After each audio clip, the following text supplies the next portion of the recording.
Nathan gripped the IV bag tightly, his breath shallow as the thick crimson liquid spilled onto the hardwood floor. It oozed out in slow, deliberate streams, crawling across the polished grain like blood from a fresh wound. He watched it spread with a kind of detached intensity. Then dropped to his knees and dragged his fingers through it, smearing it deliberately, leaving chaotic trails that painted a picture of something violent, something tragic. The silence in the house was deafening, broken only by his heavy breathing and the faint hum of the refrigerator. This was not an accident. This was a scene. He got up, his knees damp, shirt stained with red, heart pounding like a war drum beneath his ribs. He grabbed the industrial grade cleaner from under the sink, the sharp chemical scent burning his nose as he scrubbed the mess away in sweeping circles. But not all of it. No, he left just enough behind. A single drop at the base of the mahogany table leg, a faint stain beneath the fireplace. Details. Carefully orchestrated imperfections that would raise questions, not provide answers. He stood back and surveyed the room. The living room looked almost untouched, the way Claire liked it, sleek, polished, elegant.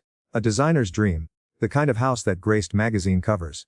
Built, in shelves stacked with books she didn't write. Awards lining the mantel she didn't earn. His eyes narrowed. He had lived in this house for 10 years and hadn't left a single fingerprint on her success. He was a ghost in his own home, an invisible presence in the life he helped build. And tonight, that ghost was vanishing.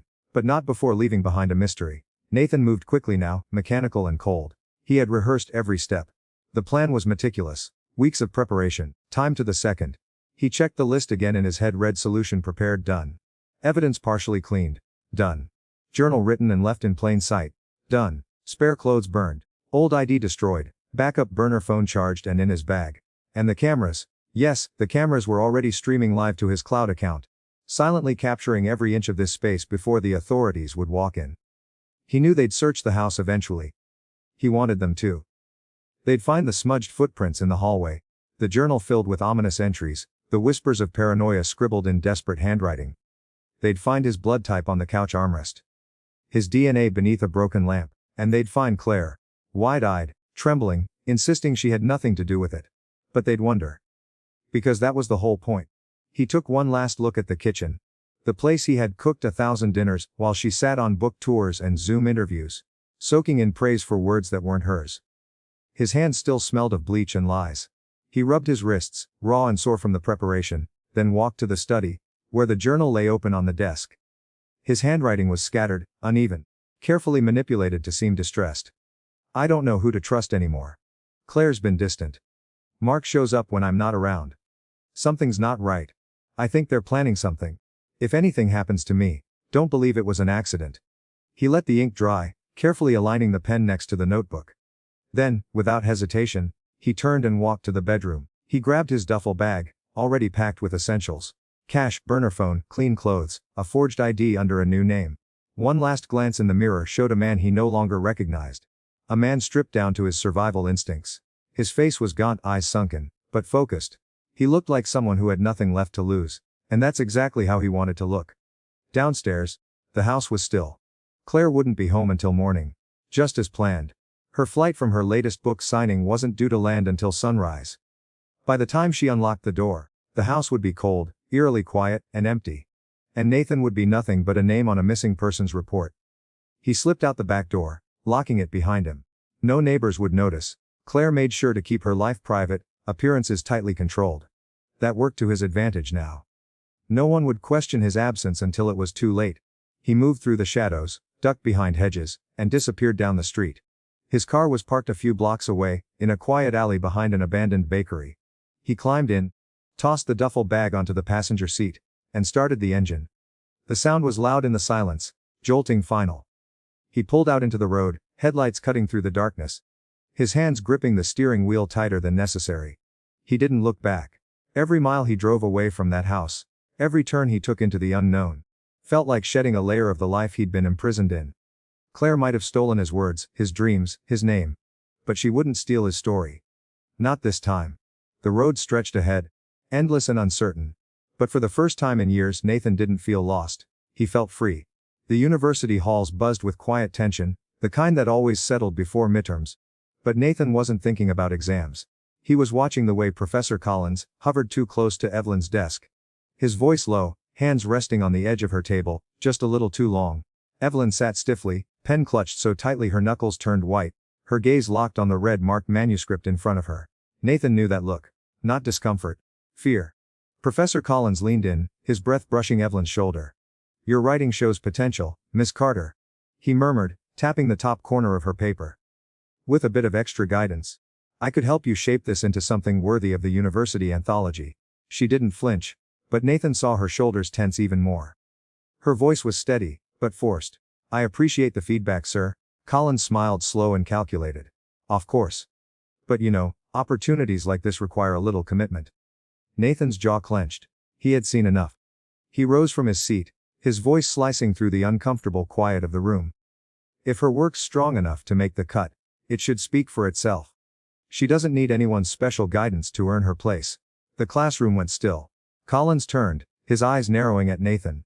"Mr. Hale," he said, voice dripping with condescension. "Do you presume to understand how the publishing world works?" "I understand exploitation when I see it," Nathan replied, steady and cold. "If you've got real critique, give it. If not, maybe you're the one who should step away from the manuscript." Collins stared him down for a moment too long.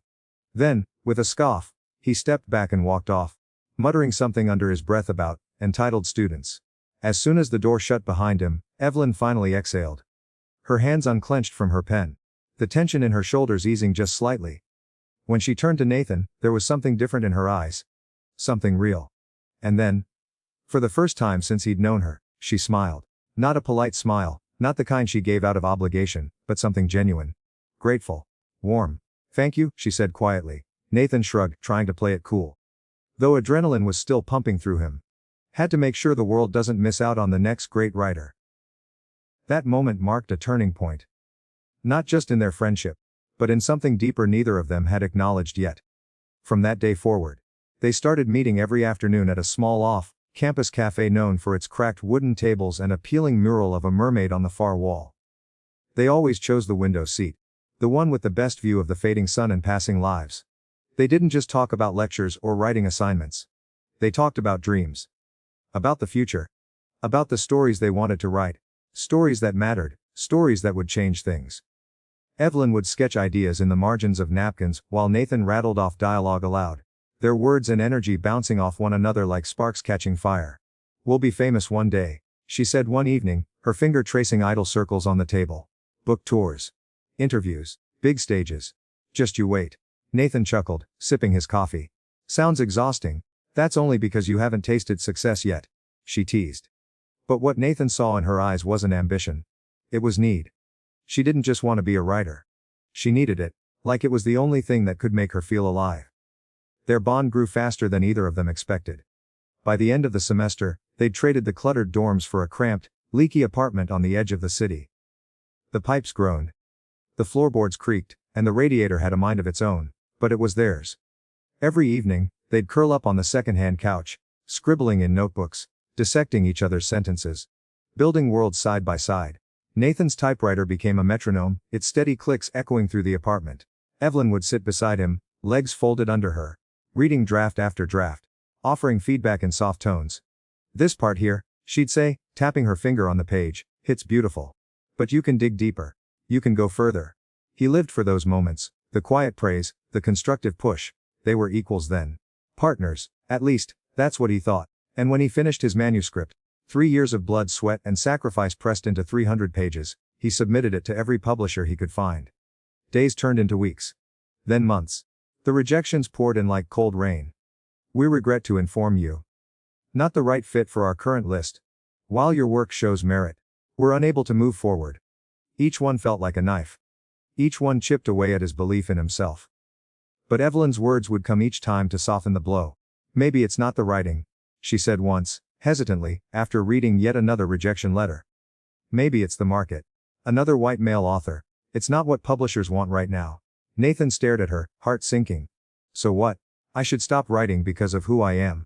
"No," she said quickly. "But what if we submitted it under my name instead?"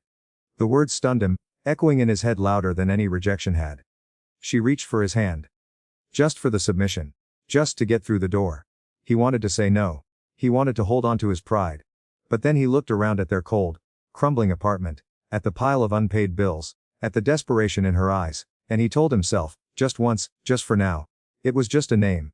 But he had no idea what that decision would cost him. The moment Evelyn's name was printed on the cover of Nathan's manuscript, something irreversible shifted between them. At first, he tried to ignore it. He told himself it didn't matter who the credit went to, as long as the story, their story, finally saw the light of day. It was just a formality. Just a strategy. That's what he kept repeating every time doubt crept in. Weeks passed with silence from publishers, until one morning Evelyn's phone rang. Nathan watched from across the room, half asleep. She answered it casually at first, then her face changed, eyes wide, mouth slightly open, voice trembling with excitement. "Oh my God," she whispered. Thank you so much." When she hung up, she turned to him, her whole body trembling. "They want it. A publisher wants the manuscript." Nathan stared at her. The words hit him like a punch to the chest. For a second, he forgot how to breathe. Then he forced a smile and said, "That's incredible." But inside, his stomach twisted. From there, everything accelerated like a runaway train. The publisher launched an aggressive marketing campaign, branding Evelyn as the voice of a new literary generation. Glowing reviews poured in. Bold. Raw. Unforgettable. Critics praised her authenticity, her fresh perspective, her unique emotional depth. Nathan watched from the shadows as reporters quoted lines he had written, praised characters he had poured himself into. The book tour began. Interviews, book signings, photo shoots. Evelyn posed in elegant coats, holding his book in her hands. She smiled for cameras, recited answers he had helped her shape, and claimed insights he had discovered. He kept telling himself it was temporary. That she would correct the record. That she would acknowledge him somehow. But the acknowledgements page didn't mention him. The interviews didn't reference him. In fact, as her fame grew, she stopped bringing his name up at all. "You know how these things are," she said one night as she packed for another book tour. "They want a clean narrative. One face, one story. We can't complicate it now." "Complicate it?" Nathan repeated, his voice tight. "You mean tell the truth?" Evelyn sighed and turned away, pretending not to hear. That was the first time he truly saw it. The widening gap between them. It wasn't just fame, it was hunger. She wasn't being swept away by success, she was feeding on it. And the more she fed, the more invisible he became. While Evelyn toured cities, spoke at universities, and dined with publishers, Nathan picked up extra shifts fixing drywall and scrubbing grout. Their apartment, once filled with laughter and drafts, became hollow and quiet. The only sound now was the ticking of the clock and the slow erosion of his self-worth. Still, he tried to believe. He sat at their kitchen table every night, typing new stories, refining new ideas. But when he showed them to Evelyn, she barely glanced at them anymore. "You're still writing?" she'd ask, almost amused. "That's sweet." One night, he returned home from a 12-hour shift to find a stack of fresh pages on the coffee table. Curious, he sat down and read.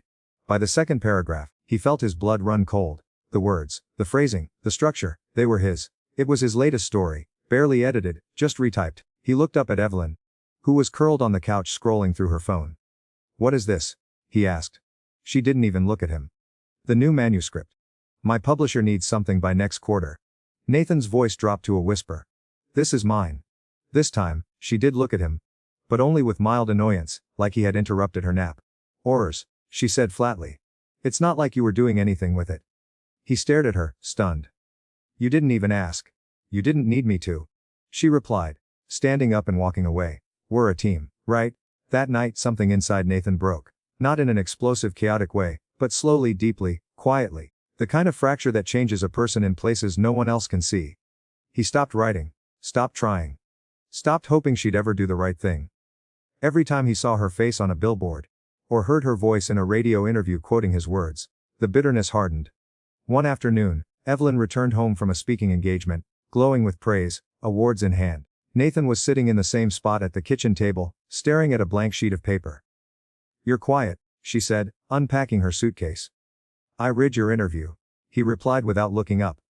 "The one where you said you write best when you're alone. That no one else really understands your process." She paused, her expression unreadable. "It's just PR. You know thou," Nathan said softly. "I don't think I do." He stood up, walked past her, and headed toward the door. "Where are you going?" she called after him. "I don't know," he said without turning back. "But I'm done being a ghost in my own life."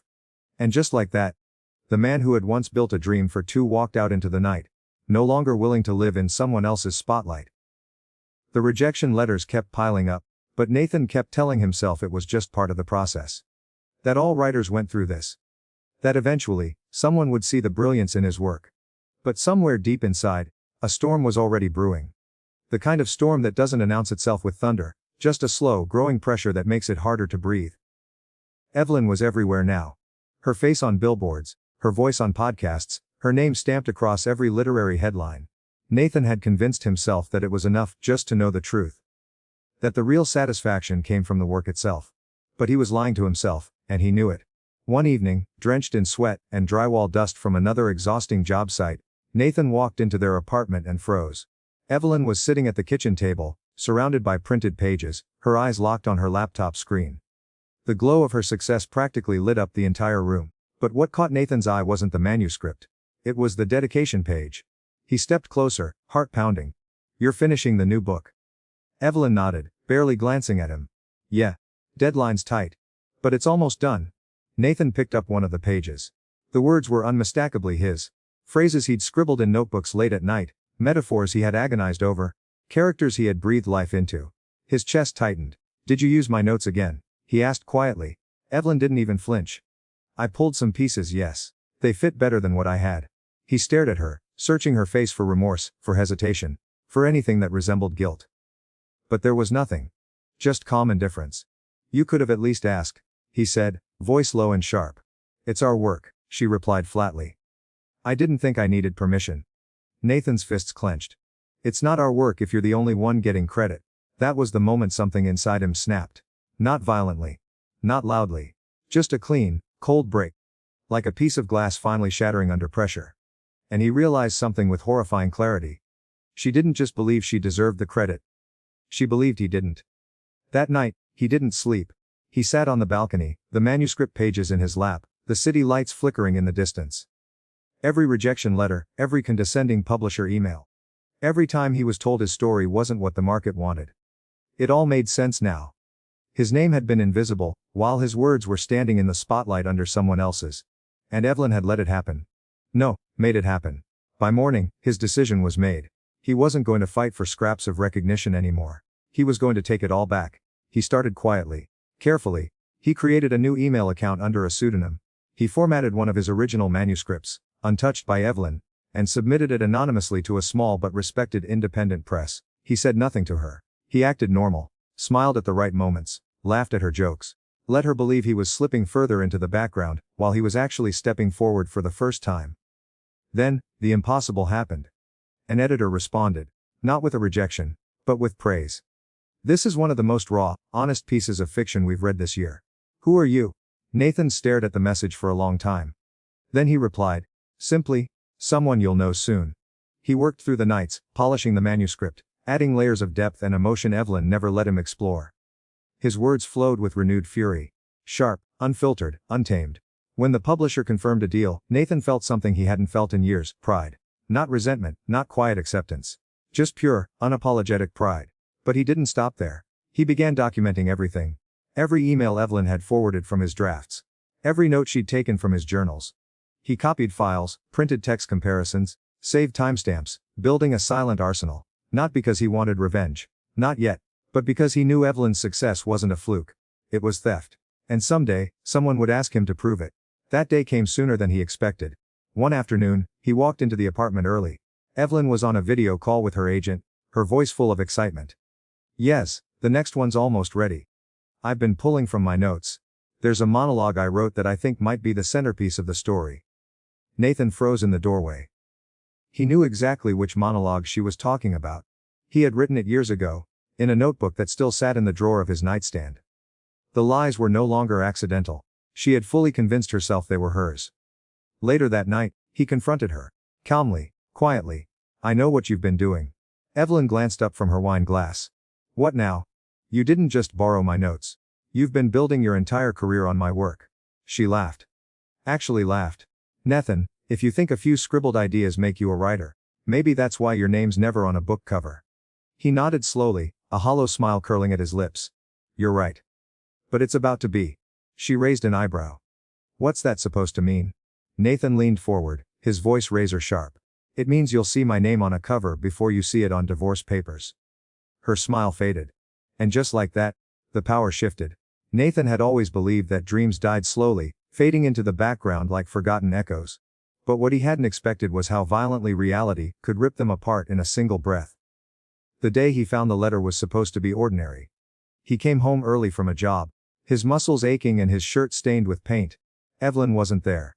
The apartment was too quiet, the kind of silence that felt unnatural. He wandered toward her writing desk. Something he rarely did. Maybe part of him was already searching for something, even if he didn't know what.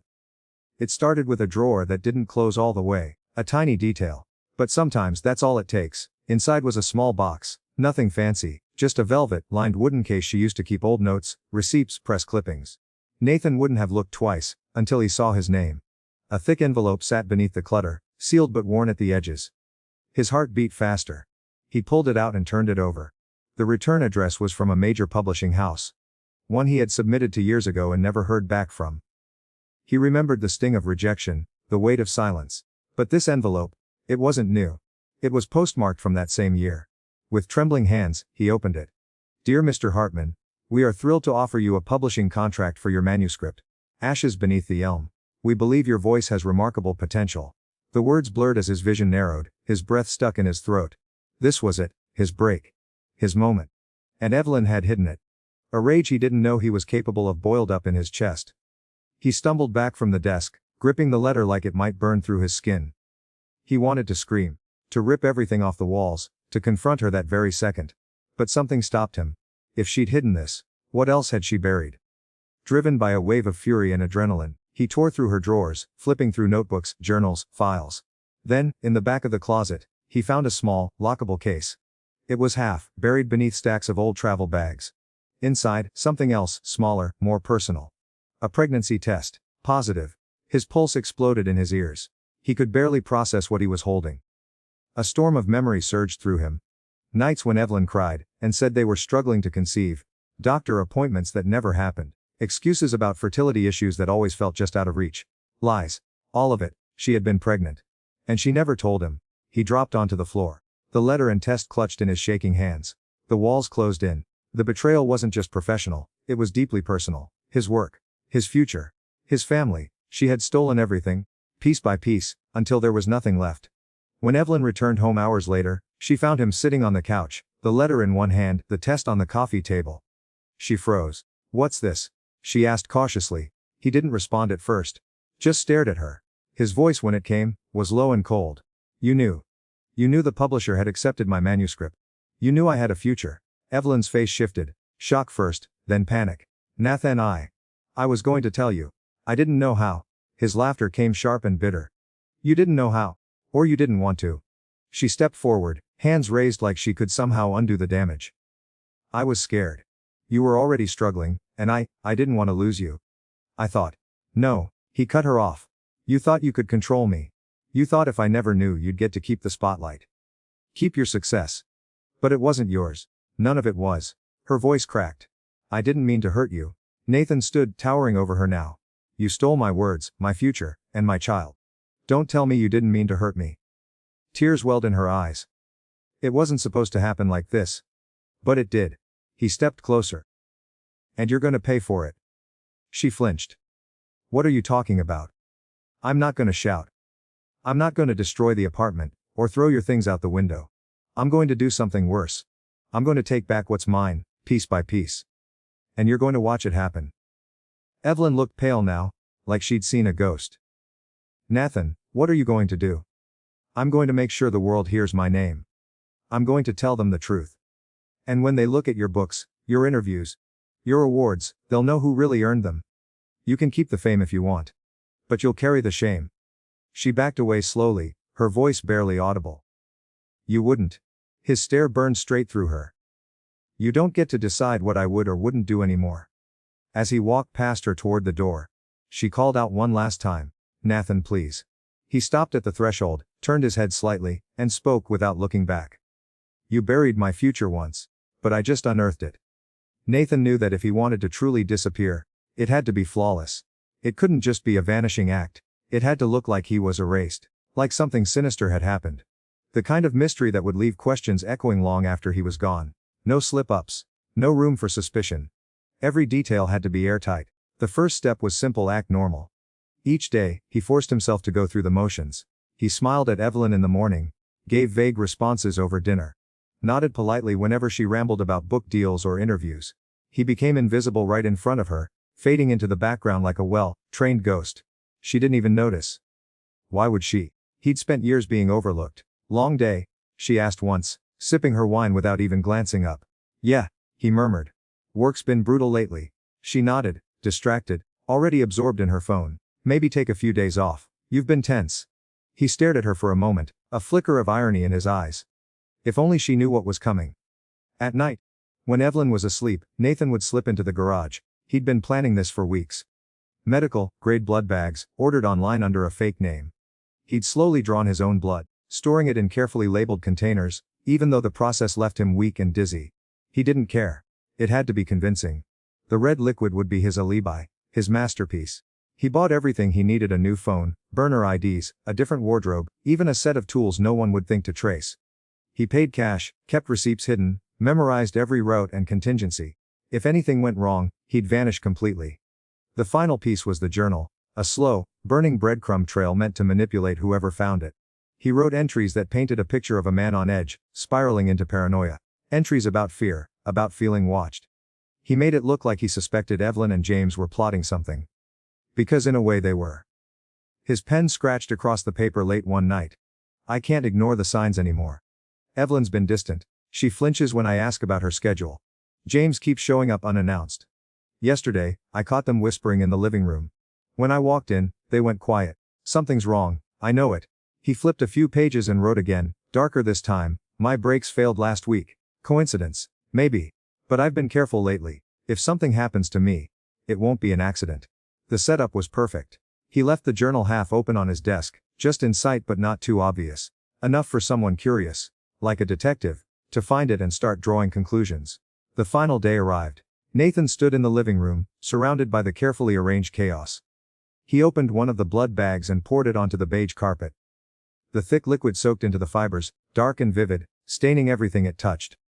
He dragged a piece of furniture across it, making it look like there'd been a struggle. He smeared more blood along the corner of the fireplace, just enough to suggest a head wound. Then he wiped some of it away. Not all. Just enough to leave behind a few streaks, a few faint fingerprints. It had to look like someone had tried to clean up in a panic and failed.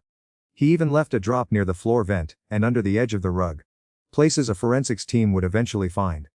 The scene had to scream one thing: foul play. When he stepped back and looked at the room, it looked like someone had died there. It looked real.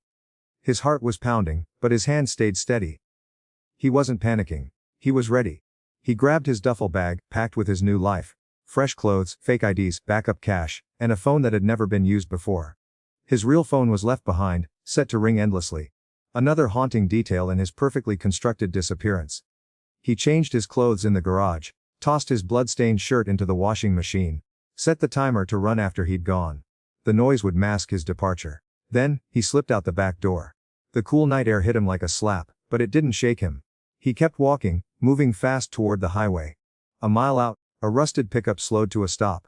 The driver, a man in his 50s with tired eyes and a cigarette dangling from his lip, looked him over. Need a lift? Nathan nodded.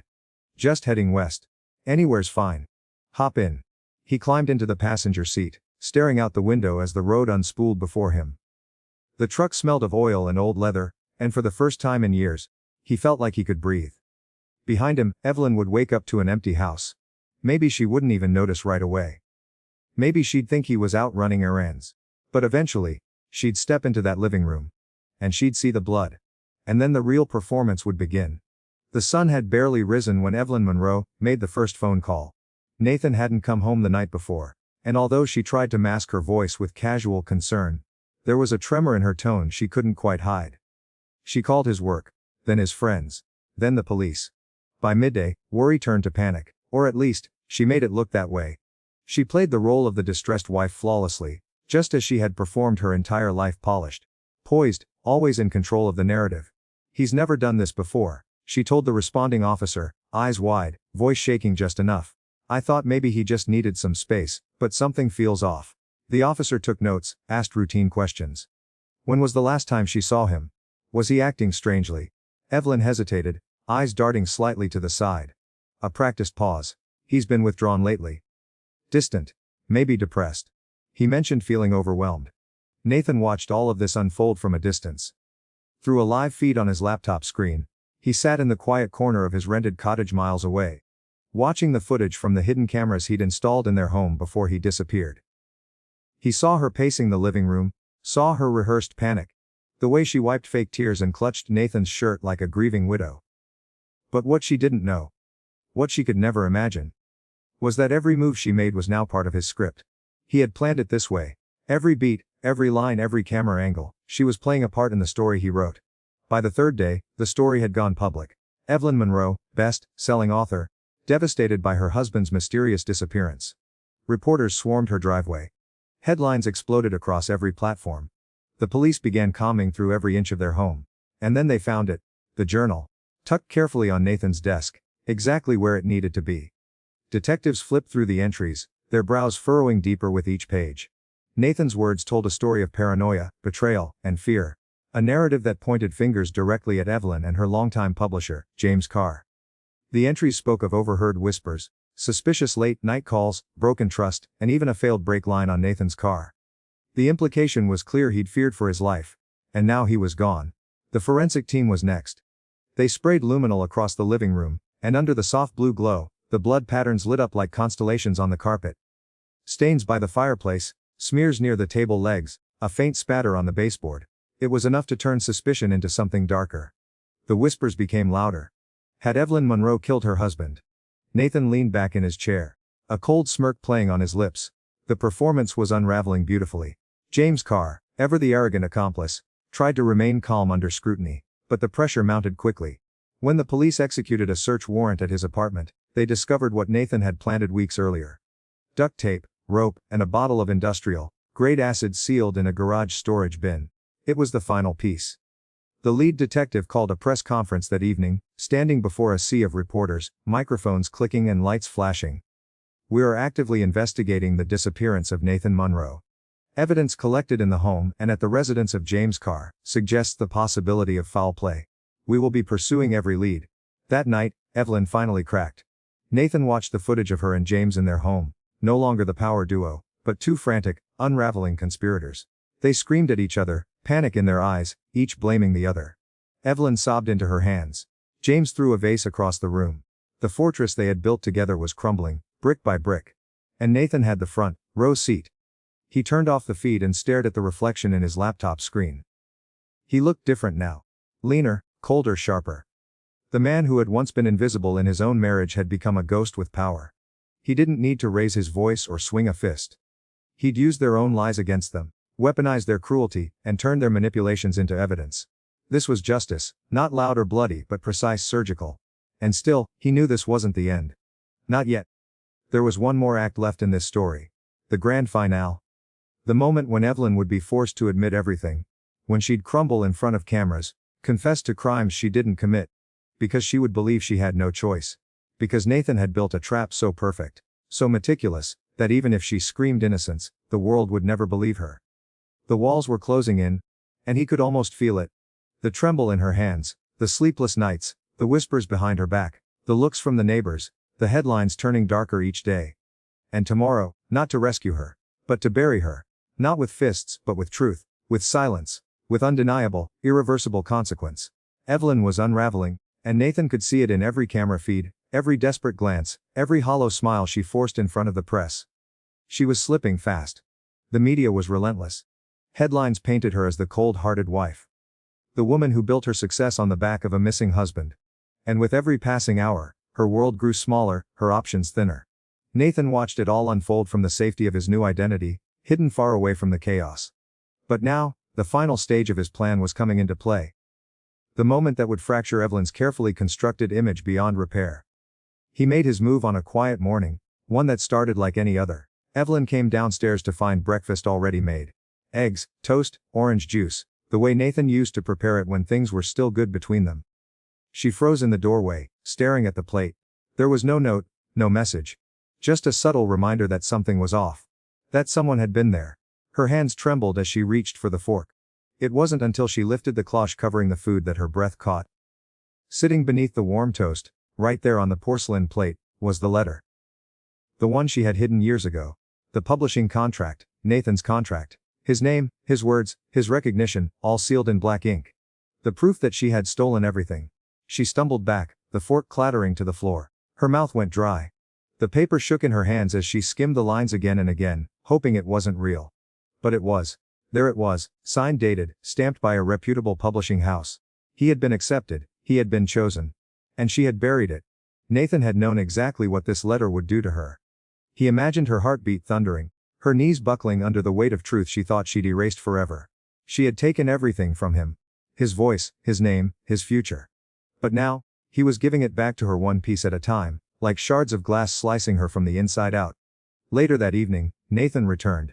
Face hollow, expression unreadable. He didn't knock, he didn't call ahead. He just walked through the front door like a ghost come home. Evelyn stood frozen at the kitchen counter. The letter still clenched in her hand. Nathan. She gasped. As if saying his name would undo everything. He didn't answer. He just stared at her, letting the silence build until she could barely breathe. You're alive. She whispered, tears forming instantly. I didn't know. You thought I'd stay gone. He interrupted flatly. You thought I'd vanish so you could keep pretending. Evelyn tried to reach for him, but he stepped back. Nathan, please, you have to understand. I was scared. You were getting too much attention. I didn't know how to handle it. No. He said, voice like steel. You didn't want to handle it. You wanted to own it. All of it. Her shoulders sagged, her face collapsing under guilt. I didn't mean to steal your life, Nathan. I thought if I could make it first, I'd bring you with me. I thought I could help us both.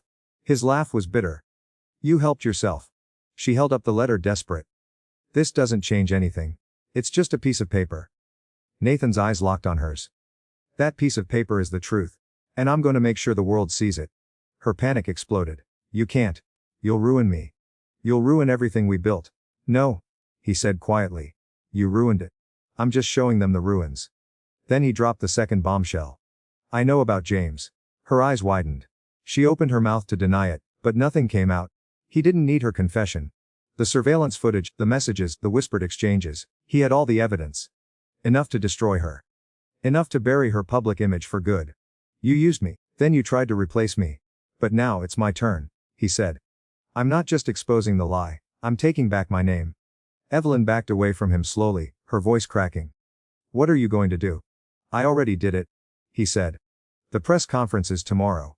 You're going to stand in front of them and tell them the truth. All of it.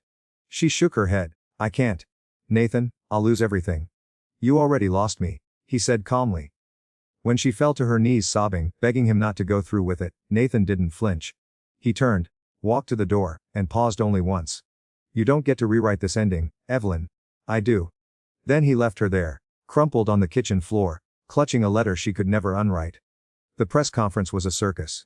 Cameras flashed like lightning, microphones stretched toward the podium, and reporters swarmed the room like vultures circling a carcass.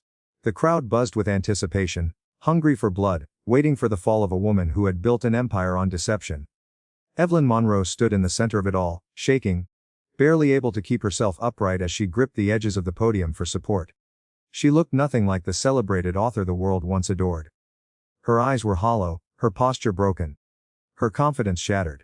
Her lips trembled as she tried to steady her voice, but the weight of what she was about to say pressed down like 1,000 pounds of stone. Nathan stood in the crowd. Arms crossed, gaze locked on her. He didn't blink, he didn't smile, he didn't need to. This was her reckoning, and every second of it was his quiet victory. Ladies and gentlemen, Evelyn began, her voice barely audible over the restless noise of the room. I have something to confess. The murmurs fell into silence. All eyes fixated on her. I'm not the author of the books that have made my name, she continued, the words falling like lead. Those novels were written by my husband, Nathan Reed. I stole his work. I took his words, his stories, and claimed them as my own. Gasps erupted across the room. Journalists scrambled to capture her statement, their pens scratching against notepads. Cameras zooming in to capture every detail of her collapse. Some of them had idolized her. Now they looked at her like a criminal caught in the act. Nathan remained still. He didn't react, didn't gloat. But inside, he could feel something release. Years of betrayal finally beginning to lift off his chest. Evelyn's eyes darted toward him briefly, just for a second, as if seeking mercy. She found none. Reporters wasted no time. Did your publisher, James Foster, know you weren't the real author? Yes, Evelyn admitted, her voice cracking. Heh, he was aware. Is it true he was involved in Nathan's disappearance? Another shouted. Yes, she whispered, a tear escaping down her cheek. It's true. The room turned electric. More questions flooded in, each more aggressive than the last. What kind of sentence will James Foster face for his involvement? Are you willing to testify against him? Do you feel any remorse for deceiving the public for so long? Evelyn tried to answer. But her words became choked sobs. She was unraveling faster than anyone could have predicted. The woman who once commanded stages with poise and elegance, was now a crumbling ruin beneath the spotlight. Nathan watched it all, unmoving. The humiliation she felt now couldn't begin to compare to the years he had spent in silence, watching his dreams be handed to someone else. This wasn't revenge, it was justice. As Evelyn was escorted off the stage by her legal team, the world outside reacted swiftly. Social media exploded. News stations ran the story on loop. Her name, once synonymous with literary brilliance, was now etched into headlines soaked in scandal. Her publishers dropped her within hours. Bookstores pulled her titles from shelves. Fans turned into critics overnight. Nathan's phone began to ring. Not with threats, not with accusations, but with offers. Publishers, agents, media outlets. The truth had finally surfaced. And with it came a tidal wave of redemption. But none of it compared to what came next. That evening, as Nathan sat on the porch of his quiet home far from the chaos, a letter arrived. Official, crisp, sealed with his name on the front. He tore it open, his hands shaking slightly. We are honored to welcome you, Nathan Reed, to our publishing family. Your work has been reviewed and celebrated for its brilliance. The world now knows what we've always believed. You are the true author behind the words that moved millions. We are proud to publish your next novel. Nathan read the words again and again, disbelief melting into a quiet smile. He looked up, the sun sinking behind the hills, casting a soft golden light across the porch. Emily stepped outside, joining him with 2 mugs of tea. He handed her the letter, watching her eyes scan the page. She smiled, tears glistening in her eyes. You did it, she whispered. You finally got what you deserved. He reached for her hand, lacing his fingers with hers. No, he said softly. We did it. They sat there in silence for a while, listening to the rustling trees, the distant chirp of crickets, the calm of a world that finally felt right. Evelyn's empire had crumbled. James Foster had been arrested and was awaiting trial. The lies they built had come undone, thread by thread, until all that remained was the truth. And Nathan's name, finally where it belonged. The days that followed Evelyn's public confession were a whirlwind. News anchors dissected every sentence of her statement. Headlines screamed her disgrace. Online forums turned her name into a cautionary tale, while literary circles debated whether her books should ever be read again. But for Nathan, it wasn't over. Not yet. He had won the battle. But not the war. Even after the press conference, after the publishers acknowledged him as the true author, something lingered in the air. An emptiness he hadn't expected. He thought justice would feel more like peace, like freedom. Instead, it felt like standing in the rubble of a house he'd spent years building. The house was gone. And all that remained was dust and memory. One morning, while sorting through the mail, he came across an envelope that made his heart stutter. It wasn't from a publisher or a journalist. It was postmarked from a city he hadn't visited in years. The handwriting was unmistakable, Evelyn's. He hesitated for a moment, thumb brushing over the flap, then tore it open. Inside was a single page. I know you think I've lost everything. You're wrong. I still have one thing left. Control. You took my name from the books, but you'll never erase me from the story. I made the world love my words. You never could have done it alone. You needed me. You still do. No apology. No remorse. Just a final attempt to tighten her grip. Nathan crumpled the letter in his fist. For a second, he felt that old familiar anger bubbling back up. But then he stopped. He looked around at the quiet home he had built with Emily. The warmth. The honesty. The safety. He didn't need Evelyn's name. He didn't need her validation. She was nothing more than a ghost now. A reminder of everything he had survived. Later that night, as he sat beside Emily under the stars, she noticed the tension in his shoulders. You're still thinking about her, she said gently. He nodded. She sent a letter. Emily didn't ask what it said. She didn't need to. Instead, she reached over and took his hand in hers.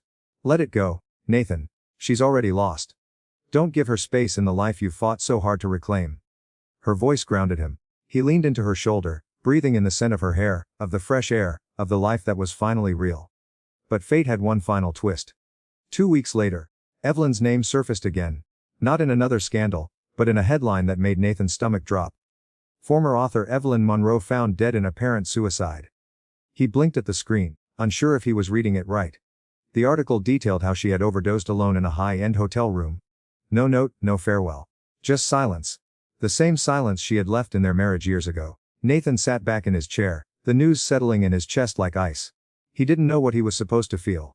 Relief, closure, guilt. Instead, he just felt numb. Emily found him still staring at the screen an hour later. "You okay?" she asked softly. "I don't know," he admitted. "I thought I'd feel something, maybe peace. But it just feels like the story ended without a final chapter." "Maybe that's the chapter," she said. "Some stories don't end with redemption. Some end in silence. But that doesn't make your healing any less valid." Nathan nodded slowly. She was right. Evelyn's ending wasn't his responsibility. He had offered the truth to the world. What she did with hers wasn't his burden to carry anymore. That evening, he opened a fresh notebook. The first blank page he'd touched since his manuscript had been stolen. He ran his fingers across the paper, took a deep breath, and began to write again. Not out of vengeance. Not out of pain. But for the love of the craft he had nearly lost. Weeks passed. The story of Evelyn faded from the news cycle. Her books vanished from shelves. But Nathan's work began to rise. Reviews praised his prose. Readers connected with his honesty. His name was finally where it belonged. On the cover, not in the shadows. One quiet morning, as he stood by the window watching the sunrise, Emily came to him with a letter in hand. "Your publisher," she said, smiling. He opened it and read the words slowly, savoring each one. "Nathan Reed's upcoming novel has been selected for national release with a major tour. We believe your voice deserves the spotlight, and we're honored to champion your work." Nathan looked up, a small genuine smile forming on his lips. "We did it," he said. "No," Emily replied, wrapping her arms around him. "You did it, and you earned every bit of it. In the end, it wasn't about revenge or headlines. It was about reclaiming identity, honoring truth, and learning that real peace doesn't come from tearing others down. It comes from standing tall in your own name, your own truth." And for Nathan Reed, that was the most powerful ending of all. After years of living in the shadows of someone he once loved, Nathan finally reclaimed the voice that had always been his. Betrayed by the very person he trusted most, he faced the painful truth that love alone is not enough when it's built on lies and manipulation. What began as a shared dream slowly turned into a nightmare of stolen identity and silent suffering, but through loss, heartbreak, and a carefully orchestrated plan for justice, Nathan rose from the ruins of his old life. Not as a victim, but as a man who took back his power, his purpose, and his name. He found healing not in revenge, but in truth. And in the quiet strength of a new beginning with someone who truly saw him, he rediscovered what it meant to be whole. The lesson here is profound. Never let someone else define your worth, and never silence your voice for the comfort of others. In a world that often rewards appearances over authenticity, the greatest courage is choosing integrity over convenience. Speak your truth, honor your craft, and remember, healing doesn't come from revenge, it comes from rebuilding, rediscovering your value, and standing tall in your own story, even when it hurts. That's how true freedom begins.